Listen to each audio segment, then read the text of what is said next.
Previously on Terraria Legendary Mode.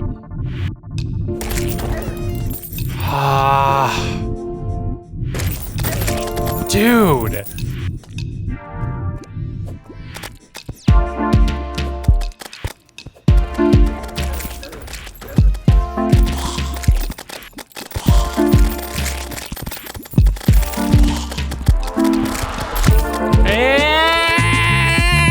Yes! Woo! First try!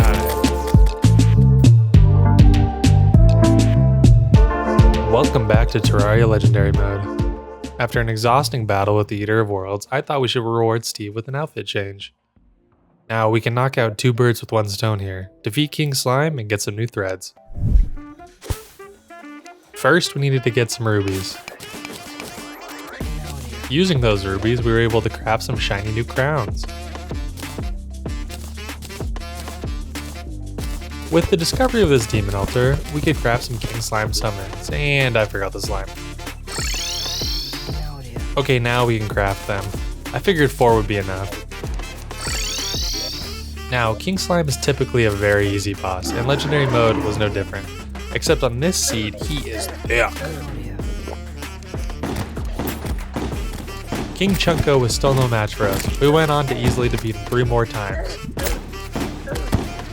Ooh, I mean 2 more times.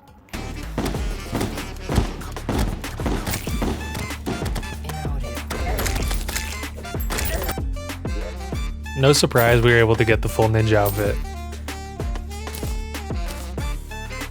Look how sweet we look now.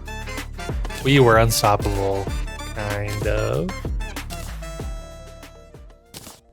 It was time for our next adventure, and that would be Skeletron in the dungeon. I began exploring to find the dungeon.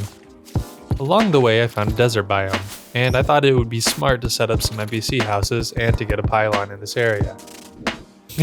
Blazing walls in here was fun.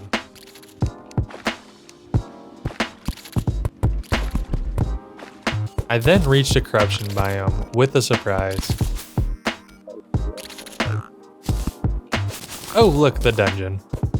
Now, because I'm curious, I dug into the dungeon. Even though we all know that it won't end well. To my surprise, I was able to get deep enough into the dungeon to access a locked chest. If only we could get a key. I wanted to heist the dungeon from right under Skeletron's big head. I started digging up around the dungeon looking for anything that could help. The Guardians were not going to make this easy, so I set up a bed for quick returns. Alright, all we needed to do was find a gold key. Should be easy enough.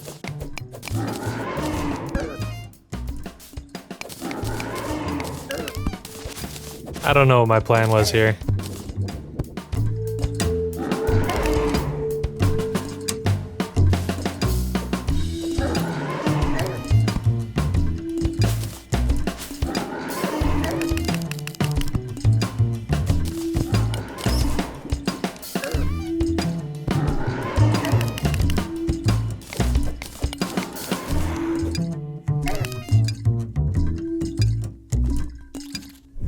Okay, I gave up the heist plan. The Oceans movie make it seem so much easier.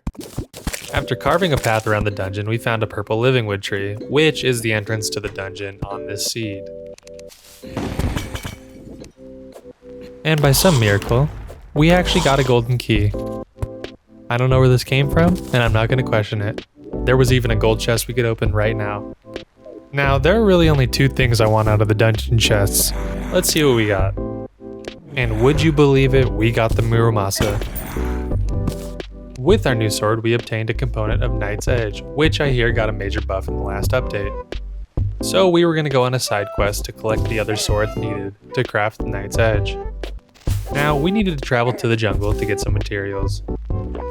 I cannot stress enough how difficult it is to explore on this map. I am tired of this. Finally, we reached the jungle in one piece. And there was a geyser. And I shield dashed into the lava. Okay, let's set up a pylon so I never have to do that trip ever again.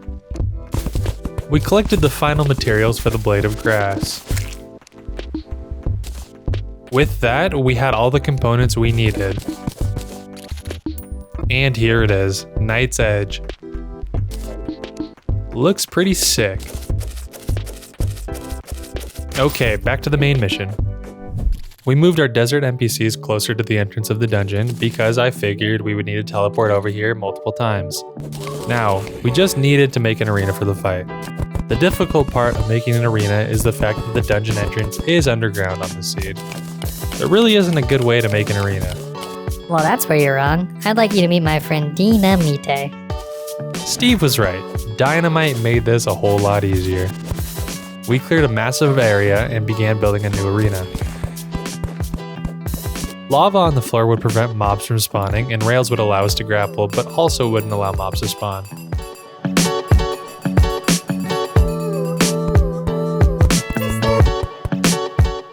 A few campfires and heart lanterns to help out. And finally, a bed and a house for my favorite and totally not overpowered NPC, the nurse. Now, I know there will be some of you whining about me using the nurse, but let me assure you, I don't care. Our strategy was pretty straightforward. We spawn in Skeletron and teleport to the bed. Except if we teleport too far away, he despawns. Okay, easy enough. All we have to do is get a little higher before we teleport.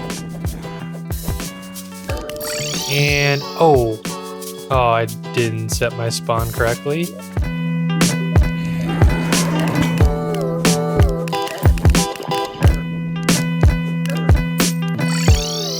Oof, that was a rough start, but we finally got it to work. And we get caught in his Beyblade attack. Alright, it's that time. Cue the montage.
I hate this.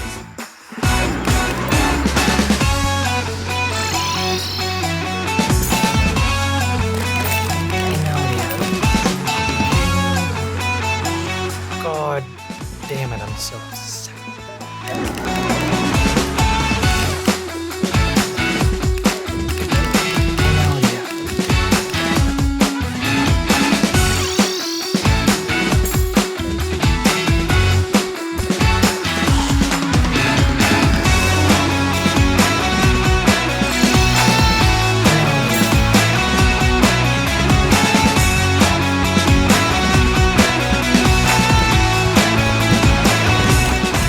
We started to get the hang of the fight, only 20 attempts later. The good thing about this was I wasn't as emotionally drained as I was attempting the Eater of Worlds fight.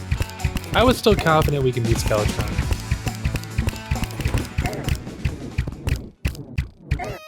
Fuck! Ah! No, you fucking idiot. Ah, God damn it.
And here was the loadout we used. Full molten armor, warding lightning boots, warding shark tooth necklace, warding worm scarf, lucky mac luminescence, warding feral claw, and lucky shield of Cthulhu. With Skeletron defeated, we journeyed into the dungeon in search of the Cobalt Shield.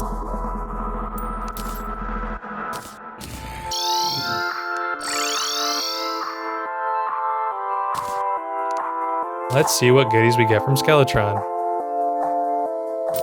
Cool, some stuff I'll never use.